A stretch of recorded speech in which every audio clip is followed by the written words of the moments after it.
high level. Through her work, she arms Black entrepreneurs with strategies and guidance that they need to operate competitively at every level, effectively shortening their path to economic success. With her latest business, is this your latest business? Upscale Noir? Okay, I'm on the right track. All right, Upscale Noir, Dr. Lene has created the premier lifestyle education and empowerment movement for people of color around the world, amassing a following of 75,000 across all social media platforms. Through Upscale Noir, Dr. Lene curates a space for Black entrepreneurs to flourish.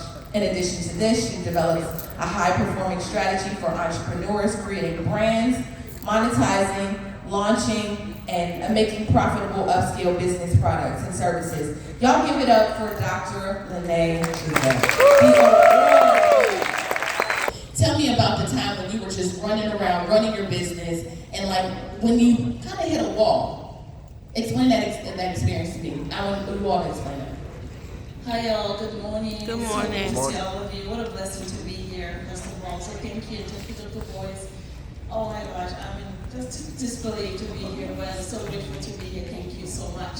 So for me, balancing being a wife, a mother, and a businesswoman, and there was a time where, for sure, where you feel, oh my gosh, everybody wants me, everybody needs me. My husband needs me, my children needs me, my business needs me, and there's only 24 hours. All of us are given 24 hours in a day.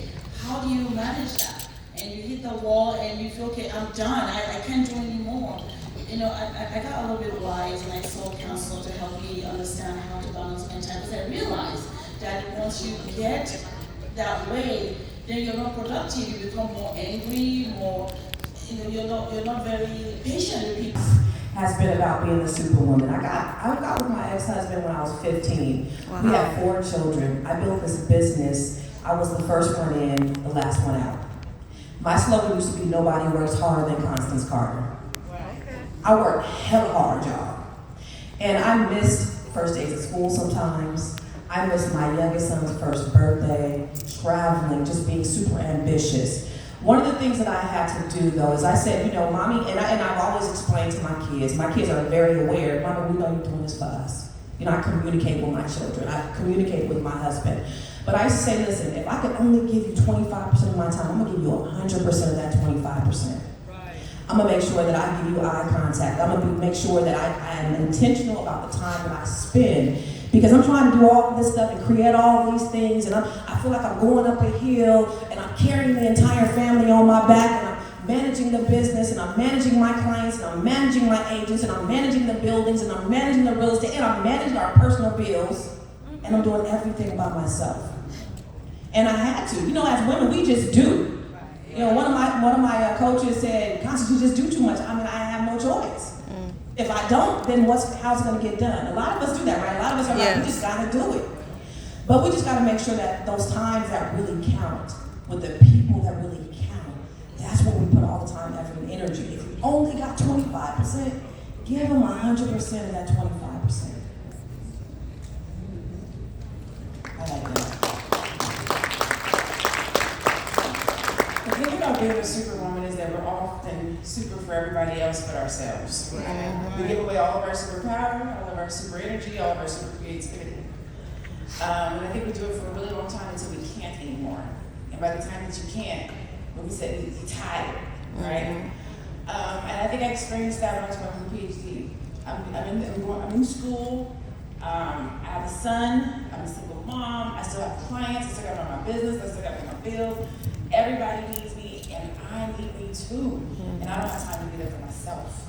Right. So what do you do when everybody needs you and you need you too? You have to say no. You have to say, I can't. Because one day I found myself in the corner, literally, not figuratively, balled up in the corner, like, I can't do this.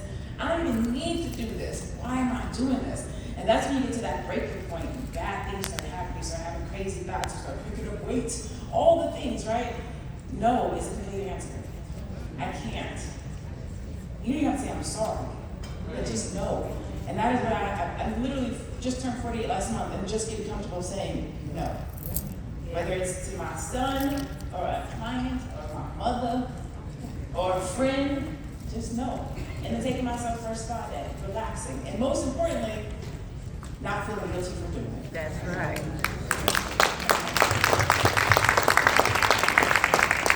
You know, one of the challenges about going last is by the time it's your turn,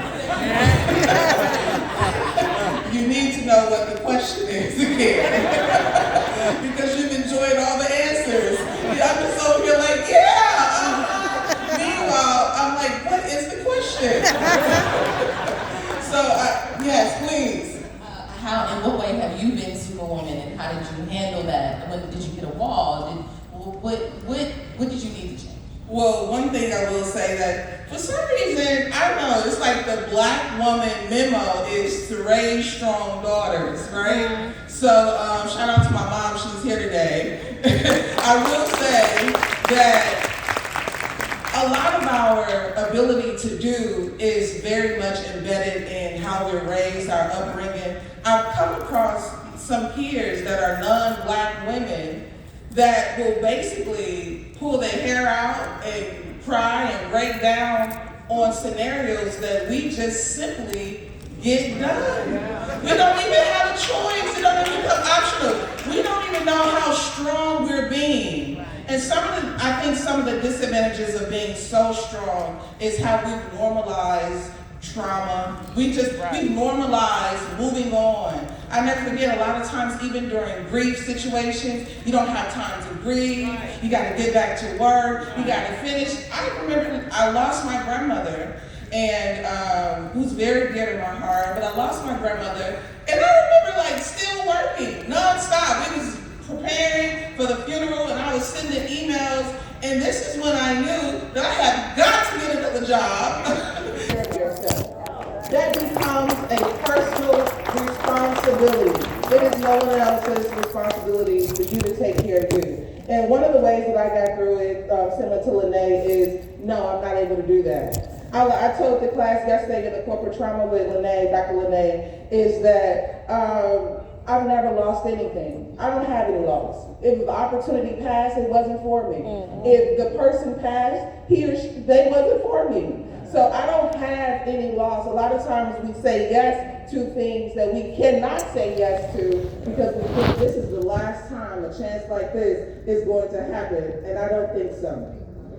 I love that. I love that.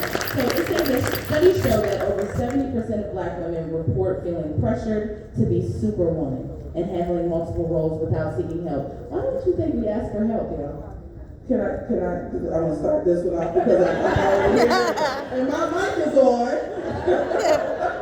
So what I would like to say is, like I said, Angela Davis's book, Women, Race, and Class, she mentions the black woman is the only woman in America that was fully responsible for both the colonizer's house and the slave quarters. Do you hear me?